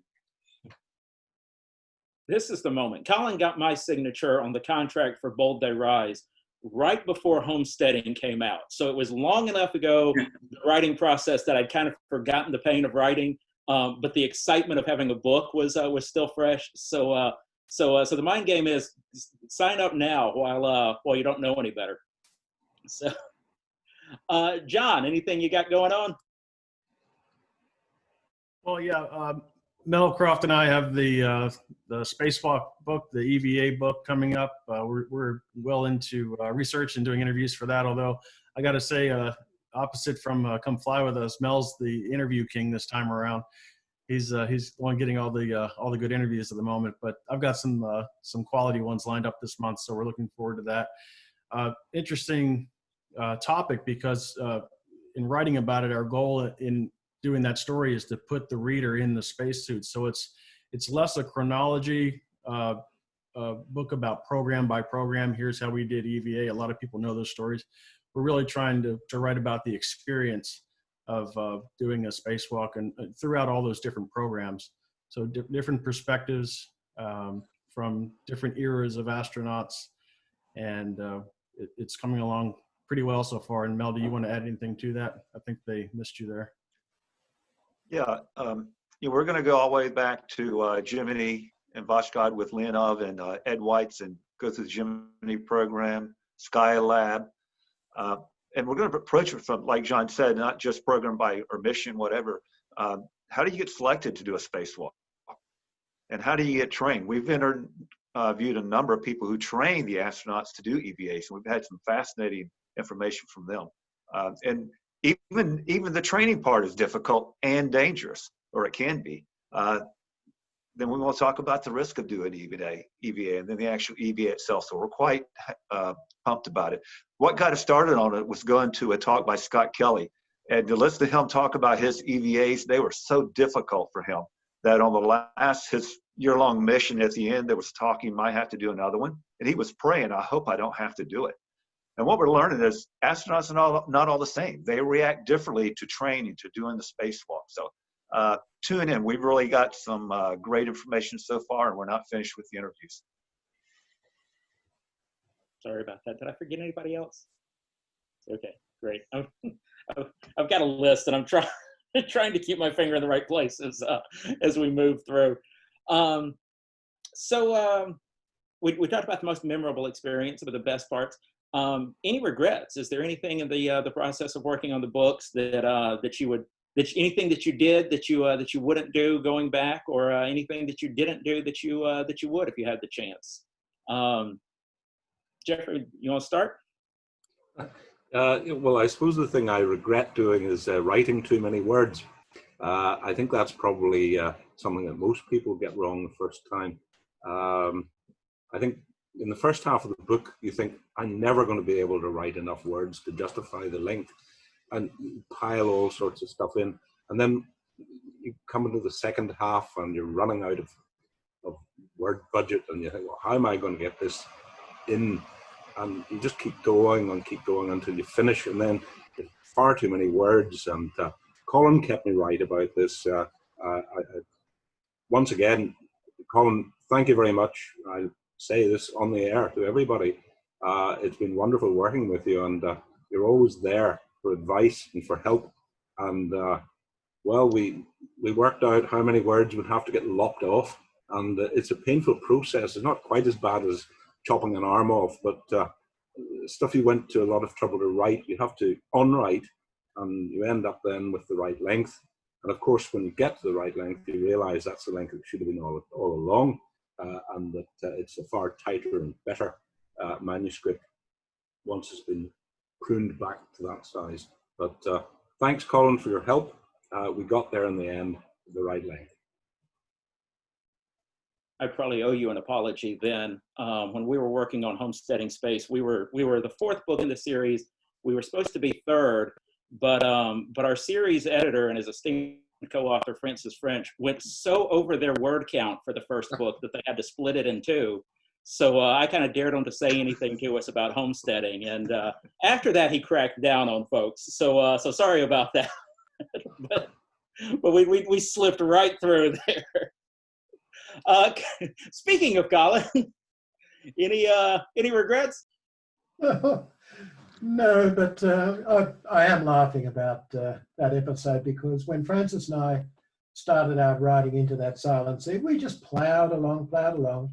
We'd already selected which chapters we wanted to write. We divided the stories. It all worked out beautifully. And then finally, Francis sent me a photograph. He printed out the entire manuscript and put it on his floor and lay down beside it. Now, the manuscript reached above his head. And that's when we knew we were in trouble. So I got in touch with the Nebraska Press and spoke to Gary Dunham about it. And he said, well, there's an easy solution. There are two easy solutions. Either you take the hatchet to it, which has been admirably described by Geoffrey Bowman, or we can make it into two books. Wow, is that a choice? So subsequently, Into That Silent Sea was split into two. It actually divided beautifully right down to the page. And the title of the book, Into That Silent Sea, of course, comes from The Ancient Mariner. And so we started looking for a title for the second book, and went back to Coleridge again. And we found this little snippet in his poem about the shadow of the moon. And we both seized upon that, and it became In the Shadow of the Moon. The great thing about it was that at the same time, this documentary company was working on a documentary called In the Shadow of the Moon. So our sales subsequently of that book doubled, because everybody thought it was the book of the documentary. Thank you, everybody. But regrets, you would have to go back to the origins of the series. When Gary Dunham appointed me in 2003 as the series editor, I had no idea of what to do. I formulated some ideas. I wanted the book to be about not only the American program, but the space exploration program overall. The idea actually came from a little book that I wrote back in 1987 for children. And it told the story of spaceflight, human spaceflight. And not only the American side of things, but I also examined the other side. And I guess that's where the idea came from. So I was working with that idea when I was appointed series editor. And the first thing I did was look at my bookshelf, and I started looking at authors. And I contacted, one of the first people I contacted was a Canadian lady who'd written a book about the Canadian astronauts. And she sent me a wonderful proposal on the Skylab book. And I'm not too sure if you know this story, David, but she wrote a proposal for it. And it was wonderful. Sent it into Nebraska Press. They said, this is great. So they started organizing a contract. And then she said, by the way, I want $20,000 advance. Now, Nebraska Press is non-profit, they're a university press. So they said, I'm sorry, we can't do that. So there were a few heated words came my way. But that's around about the time that David came into the scene. But the great thing about it is that I then decided we should have first-time authors. And it's just marvelous looking at this eclectic body of people who are not only supplying books to Outward Odyssey, but they're going beyond. They're doing other projects. And that's the whole idea. We now have a whole new generation of spaceflight authors. So the only regret I have is that initial one. There are no regrets at all about the series. The only regret is that I really need to live to about 120 to satisfy the demand for all these books you're throwing at me now. No regrets. Thank you. JC, anything you do differently? Well, that is kind of a tough question. I mean, the thing about it is, yeah, the first book does kind of wreck you, but you learn from it. I would say if I had to do anything differently, it's probably that after the initial research phase and stuff, it just seemed to take so long to actually do the writing of it and the molding of it and getting the word count down where you want to go. I mean, I had other things going on in my life at the time, but I mean, I am proud of the work. I just wish I had scaled down the time a little bit more, but at the same time too, I am very happy with the results of the work. I mean, and I was able to benefit from some new things. For instance, while I was kind of about halfway through my writing, the elements of the manned orbiting laboratory were finally officially declassified. And since I had a chapter in there, so therefore I was able to draw upon some resources that the DoD had released, images of the manned orbiting laboratory and stuff. And I was able to knock back using words, apparently it did this, apparently it did that. And I was actually able to provide concrete references and say, hey, yeah, this is what was done for, this is what was developed for, and this is why we were using it. None of that cover story crap that that it supposedly was. Other than that, I mean, I wouldn't change a thing. I mean, it's one of those deals where it is nice, though, to have other people actually take a look at the work and give you some feedback, because sometimes if you get a little too close to it when you're working on it, it can kind of alter what the story that you're trying to tell, even though you're not intending to alter the story in that way. You got to make it broad for a lot of people. So how much did you have to change? I mean, was it just taking out the word apparently, or were there any surprises? Well,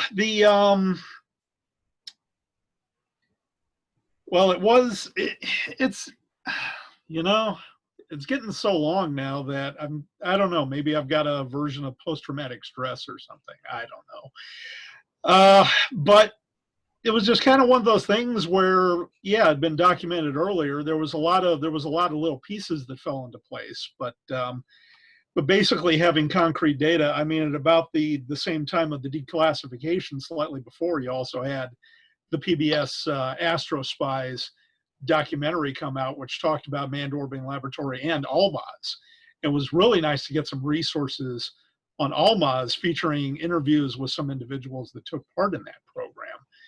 And it's just kind of, it's like this, when you're writing the chapters as each individual, and it's kind of weird how everything just molds together into one little tapestry. And it's like you tug on a little thread here and there, and you're just worried about that tapestry of the story unraveling.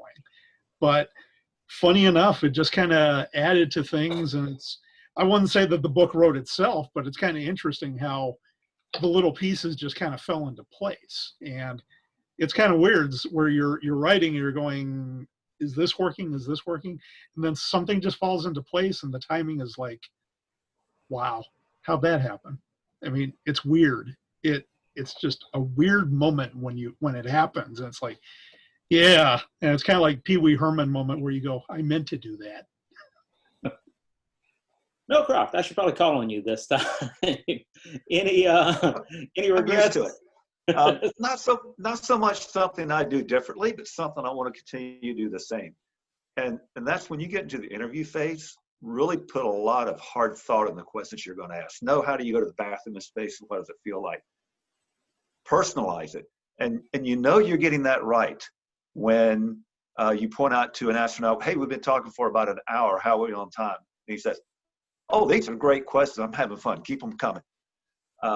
One of the trainers I talked to was tight at first, you could tell. And after about 20 minutes, he stopped. He loosened up and he stopped and said, you know, I was really apprehensive about this, but this is really great. I'm having fun.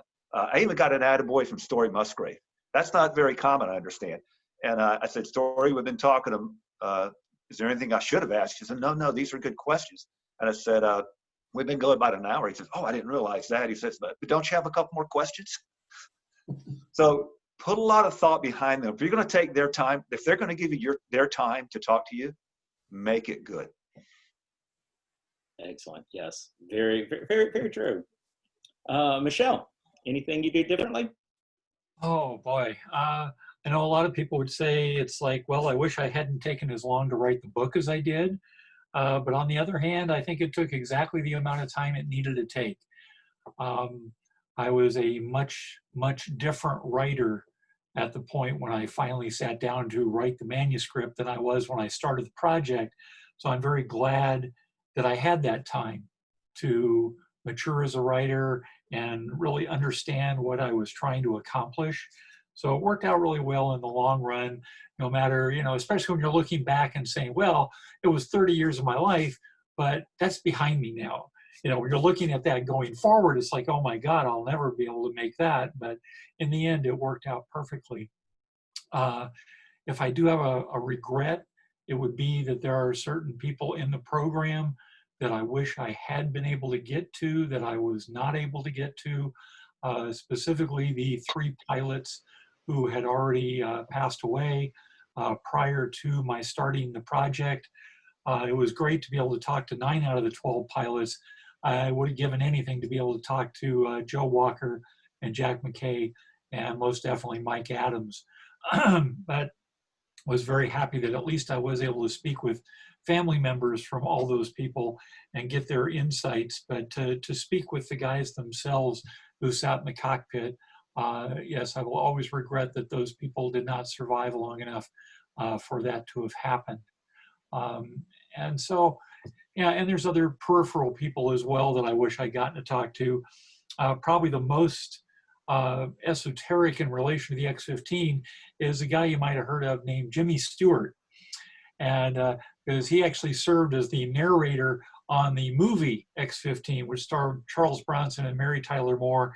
And I always wanted to use that as an excuse to sit down with Jimmy Stewart, who was always one of my great heroes. I did get to meet him, but I never could talk myself into coming up with a good enough excuse to sit down and do that interview. So if anything, that's probably one of my biggest regrets, is not sitting down with him. Oh, that's great. Francis, anything you do differently? Yeah, I think my one-word answer is time. But you know me, I'm not going to give you just a one-word answer, even if you try and cut me off. What do I mean by time? Lots of different things. You're looking at Apollo. Going to the moon happened from 68 to 72. It's a tiny little sliver of human existence. And we got to talk to many of the people who did that. But within a decade, some of those people like Jack Swigert passed away, Jim Irwin, you know, in the 80s too. Those people, the time to talk to them was pretty short. Something else that, you know, I'm sure Joe Kerwin can relate to is those people weren't thinking about what it meant. They were so busy doing it. Ed Mitchell famously remembers coming back from the moon and somebody asked, what was it like? And he said, what do you mean? What was it like? I don't know. I know what I did. I know what it was like. I haven't thought about that yet. 20, 30 years down the line, you can talk to those people and actually find out what it was like, what it felt like, what it meant, their overall more maybe philosophical musings on what they'd done with that decade of their life. Time also has an element when you're talking to the early pioneers, the early cosmonauts, the early Mercury guys. I remember sitting in a bar just outside New York City, and there's Valentina Tereshkova, first woman in space. There's Pavel Popovich. There's Alexei Leonov, you know, some of the original cosmonauts. And their English was good enough, and their translator was helpful enough if they weren't, that you could get firsthand literal bar stories from these people. That's not possible now. Valentina's the only one left. And if you'd asked those questions 5 years before, while the Soviet Union was still around, they would not have answered as honestly as they did because somebody would have locked them up. So there's these weird moments of time where they're still around, they've had long enough to reflect on it, and they are able, for whatever reason, to answer your question. Colin and I were extremely fortunate to be able to talk to many of those pioneers in that small amount of time, which then ended. I look back at those books we had come out in 2007, and most of those people, I'm so glad we got their first-hand stories. They didn't appear anywhere else. They said things they never said to anybody else, and now they're gone. That, I think, is the key for me. The regrets is we couldn't freeze those years and just spend forever talking to all of those people, whatever years they were. But to be positive about it, that means there's somebody right now this year I need to go talk to, we all need to go talk to, that opportunity won't be around in another 5 years. So you lot, get on it. Go do those books, please. I want to read them. Very true, very true. I had that happen this morning. So yeah, it's very, very real thing. Chris.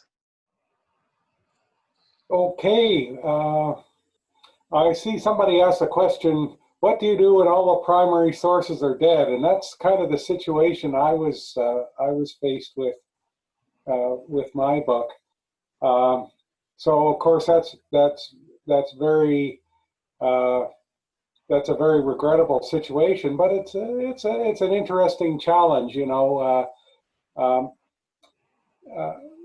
Of course, one thing to do is to look for things that the person has written or interviews they have given, and sometimes that's part of the search. You know, when you go through previous books about these people, and you know, that's why I'm an avid reader of bibliographies and things like that. And the source notes to see, well, where did they get that information about that person? And sometimes you dig up, you know, interesting information about them, like interviews. The main character in my first book, which was about basically the Canadians who worked in the Apollo program, the main character in that book was dead by the time I started into it. But fortunately, he had given some lengthy interviews to NASA for some NASA histories that have been done on Gemini and Apollo, and I think I followed that into a distant day. One comment about a distant day is that I suspect it's probably the shortest read of the whole series. It's probably the shortest book. So. I have all these people here wanting to make their books shorter. I might have, especially if I was doing it now that I kind of know more about the topic than I did when I started on it, I would probably do it a little longer. But I can't say I have any really huge regrets about it. So another thing, of course, when you're writing about somebody who isn't around, you go to people who know them, And fortunately, in my first book, a lot of the people I was dealing with had worked with Wernher von Braun, who of course is a fascinating character, and so I had, just out of my own interest, talked to them a lot about von Braun, and that helped me with Distant Day.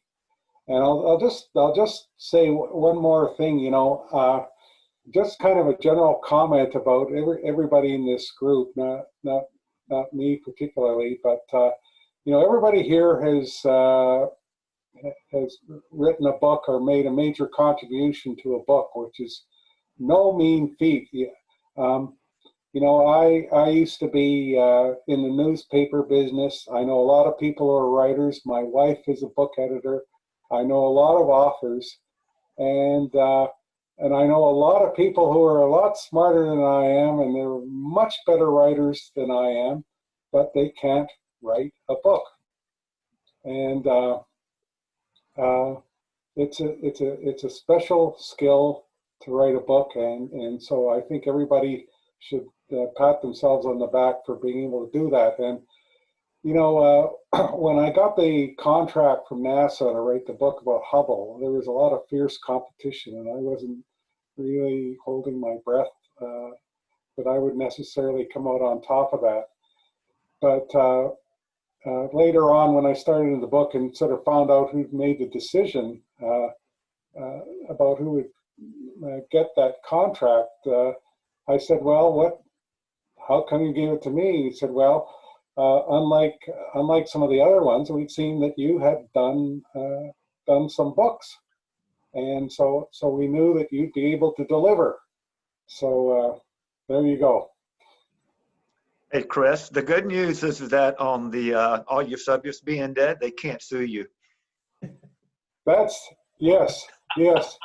That's a great thing. Yeah. Well, I mean, we always said in the newspaper business that you can't libel the dead, and so there you go. And of course, another thing about the newspaper business, I'll just tell one little story here. I happen to know the author that Colin was talking about, the Canadian who wanted the big bucks, and of course, she worked for the top newspaper in Canada, and this was just coming out of that era, that happy and never to return, at least, well, it might return sometime, but this era where if you work for something like that newspaper, or the equivalent in the United States or what have you, you could get great big 5-figure contracts to write books. And I believe she had got a couple and just expected that as her due. And I'm sure every one of us has been approached by somebody, well, if you've written a book, you must have big bucks and, all the glamour and everything else. And of course, we know it's not like that at all. So especially in this era, as opposed to, say, in the 80s or early 90s. So I'll leave it there. As a former American newspaper man, if you're an American newspaper person, those books that authors get paid $20,000 advances for, if you work really hard, you can buy one. Jay, anything you would have done differently? Any regrets, Jay? There is something that I would have done differently. When I got the contract for my first book, the deadline was just this big red flashing light in my head. I took it very seriously, and I had this mental rule that if I had even a spare 15 minutes, that's time that I could use to make some kind of progress on the book. I could note down another source, I could update something, I could file one piece of paper, that would be progress. It was like starting a giant wind-up kitchen timer when I signed that contract for the first book, and every night when I went to bed, it was just tick, tock, and same thing when I got up in the morning. Nevertheless, what I regret is I spent probably the first 4 months just spinning my wheels on that project. Colin, I don't think I've ever mentioned this to you, but I had this goal. It's like, oh my gosh, I need to learn everything about solar system exploration. And I was going to all the libraries in town and I was checking out all the books, and I was like filling up my credit card with all of these book purchases of just stuff was just coming in. And I just had this mountain piling up in the corner by my desk, and it was just too much. I was just scared that, I need to stuff everything about the history of solar system exploration into my head. I need to do it right now, which is impossible. So after 4 months, I kind of settled down. I kind of caught my breath, and I'm like, all right, here's this one thing that I need to do, and I'm going to do that. I'm going to see it through to its logical conclusion. I'm going to write that, and then I move on to the next thing and start researching that. So my regret is that I spent those 4 months just kind of hyperventilating over, my God, I've got to learn everything. So that's what it was for me. All right, thank you. I'll interrupt briefly to note that as Jay was talking, we got a comment from Facebook from Charles Walker. Hello all, fascinating. I'm so glad Colin, UNP accepted my proposal before you all held this panel. This book writing is scary, almost as much as a ride on the shuttle, almost. Thanks all. So I will say that Charlie, we look forward to having you on the panel next time we do this. So welcome to the club, and we're glad to have you. So the regrets. I will say, so on the deadline front that Jay was talking about, I think Colin probably has some regrets about my second book, but we shan't go into that. But I will say on the so Homesteading Space has been out for 12 years now. Had a really weird realization a couple of years ago. Skylab celebrated its 45th anniversary, and that like I've been kind of part of that story for a third of it. I mean, it was this surreal sort of, I've been living with Skylab for at that time of 15 years writing the book and then it being out. Regrets for Homesteading Space. One, I would have used the word bailiwick less. Like if I had it to do over again, that's my debacle. But two, so I have people, oh, did you ever hear this story? There's a guy living here in Huntsville who was the person who said, you know what we ought to do is we should connect the electric power system from the Apollo telescope mount down to the workshop. It's a meeting that was had. Sounds like a great idea. Let's do it. Move on, no big deal. Except then Skylab launches, the arrays don't deploy. That guy saved Skylab. I mean, that guy saved the whole program. His name's not in the book. It really should be, but 15 years ago when I was writing the book, I didn't know that story. It's those little things that this book exists, and it's the history, and it's recorded, and oh man, I wish this were in it, or oh man, I wish that were in it. I'm a little glad that I don't get to do that, because it saves me from the decision of whether to put the story about the testing the Skylab toilet on the 0G plane in the book, because I don't know which way that goes, but yeah, we've talked about the length of the books.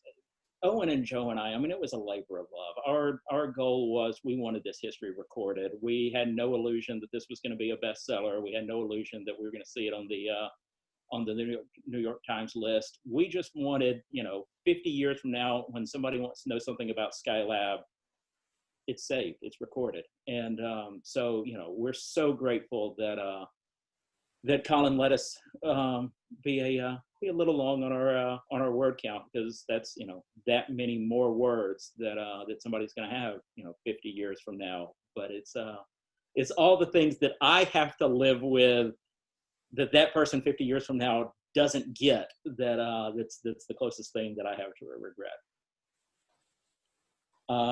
Richard, what you got? Yeah, and in terms of regrets, there are always regrets.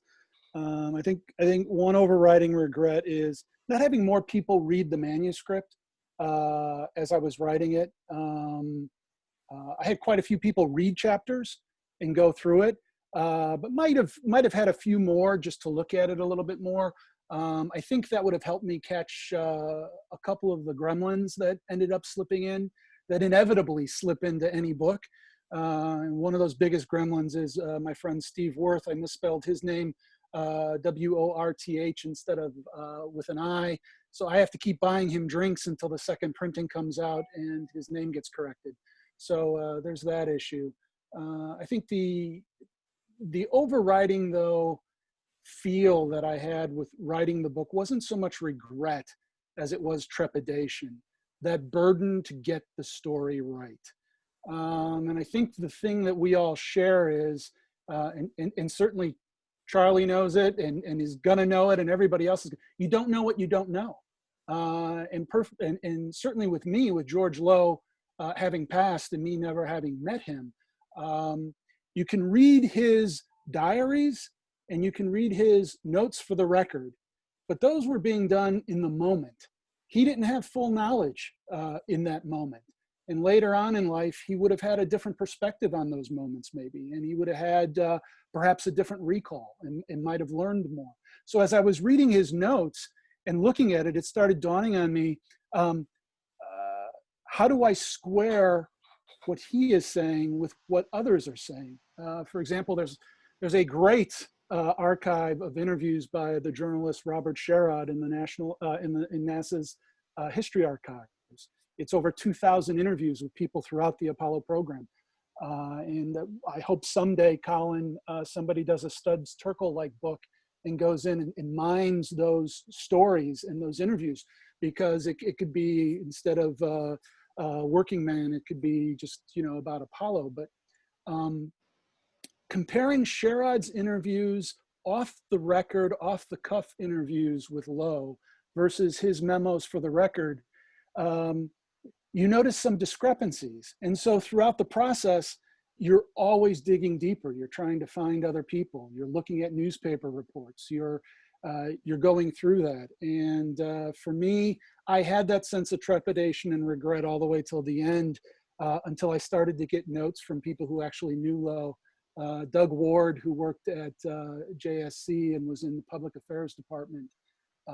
He joined after Apollo 1 and was there for a very long time.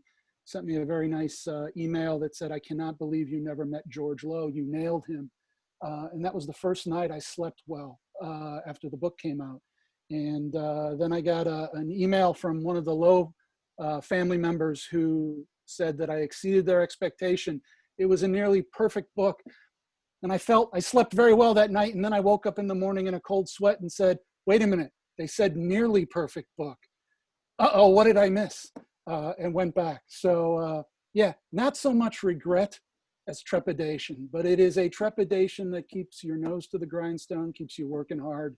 And it's a great if you channel that feeling, it's almost like that nervousness before you get on stage. That trepidation prevents the burden of getting the story right from stopping you from telling the story, but getting you to tell the story as best as you can. And so for me, less regret and more trepidation. I feel your pain. I noticed a lot of heads nodding while you were talking. Emmeline. Yeah, same likewise. I mean, it's not really regret, but really a lot of gratitude. For me, I'm still in awe that I actually wrote a book. Like I can't even spell, so yeah, for me it's like this really big leap, and yeah, just love the experience. I mean, I learned a lot. Probably the only thing that I could say is that the book, Realizing Tomorrow, I mean, it ended with a question mark in terms of where Elon Musk was going to go, whether is he going to succeed, is he not. And so it was at a point in time where I wish I had, we had more time to kind of know really what happened and at least end with some kind of a real direction. But apart from that, I mean, again, it was just gratitude to be part of this team. All right, thank you. Chris. Yeah, well, a short answer is one of the big regrets I have, having just recently read and returned the proofs, is just the amount of commas I used. There's just so many commas. So, I mean, anybody that's about to start writing one, you can borrow at least a bookful's commas out of mine. But that aside, my regret really was the fact that so few of the people I was writing directly about are still around. And it was that detective work of finding oral histories and finding magazine interviews and all of that stuff, and just trying to build up a picture of what the people were like and what the environment was like when they were working. And I mean, it was a fun journey to go on to try and do that. But at the same time, you know, I really envy the research that Michelle was able to do over the years, and the interviews, and you know, having actually had the experience of meeting these people and hearing the stories firsthand, because that was something I couldn't do. And Spacefest last year, I arranged to have some time with Joe Engel to actually chat with him, and then he had to cancel due to other commitments. And you know, the last of the X-15 pilots, and somebody I deeply wanted to sit down and talk to, and that didn't happen. So yeah, there's regrets there, but you know, hopefully it's turned out okay, and all experience for the next one, I guess.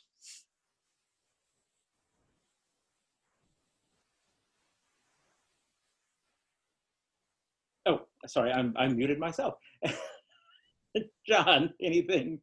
What would you do differently? Well, as far as the payload specialist story, I feel like you know, our book we were limited by words like everybody else. So the one regret I have is that we didn't have an opportunity to talk to more people who had flown after Challenger. There were a lot of really good stories there. There were pairs of payload specialists that got to fly multiple missions together, and we could have expanded more on the teacher stories and things like that. So that's one regret that I have.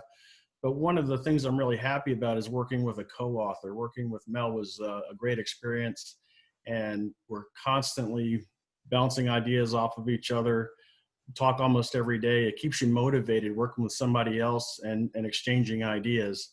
And so it's kind of a built-in self-editing process when you go through that.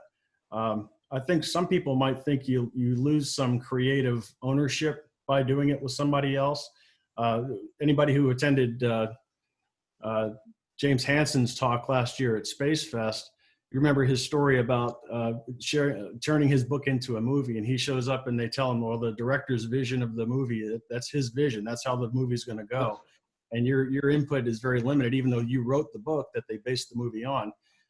But to be honest, I never felt that in sharing the work with another author. We both had the same vision for the book, and I think when it was all said and done, we attained that vision.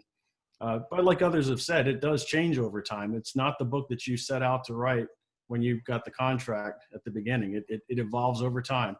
But looking at ours, I know I can look at our book and I can tell who wrote what chapter, and I think people that know us we can tell who wrote what chapter. One of the things that I think we learned from that experience was that, and what we're going to do in the EVA book is to try and do the story in one voice. We're going to try and smooth out the differences in our writing styles and have it be more consistent across all the chapters. And I think that's a real challenge for somebody that's working with another author. But it's a great experience, and I'd find it hard to envision doing it any other way at this point. Well, we somehow accidentally timed this almost perfectly. I'm rather impressed with this. I want to say thanks first of all to the other authors for joining me today. One of the weird silver linings in the cloud that the world finds itself under right now is doing all these the hunger for virtual events means that I've spent more time with these folks this year than I have, you know, probably ever before this year. So man, this is an amazing family. It's an honor to be a part of it. Want to thank everybody that dialed in today and watched us. We hope you had a good time. We certainly have. Thank you for providing us an excuse to hang out with each other. So we're grateful for that. Of course, huge, giant thanks for to the man who made all of this possible, Colin Burgess. You are guiding light in the days of our lives and all of my children and all of those good things. Thank you for letting us be part of this adventure. Huge thanks also to Kelsey and Spacefest for hosting us today. If you would like to, if you want to be part of this, I mean, if you have it in you, Chris said not everybody can write a book. The one thing that you have to do to write a book is write a book. You do that and you're gold. That's the grand secret. If you have in your head, if you've got an idea, shoot it over to Colin, and he's always taking proposals. But if you want to have the sort of experiences that the folks today have talked about, the people that they've gotten to meet, the conversations that they've gotten to have, and you want to do that without going through the trouble of writing a book, man, Spacefest is the place to do that. I mean, the sort of folks that you get to talk to, the sort of folks that you get to rub elbows with there is just amazing, including some of the faces on your screen right now. I mean, you know, but it's a wonderful opportunity. You know, we in a different world. Several of us would be in Tucson right now, but instead we're all here with you. But we look forward to seeing everybody in person next year. So thank you all very much. Kelsey, any closing remarks? Thank you all for doing this panel. It was really fun. This was my first panel I've ever attended. Me too. Colin too. Yeah, thank you.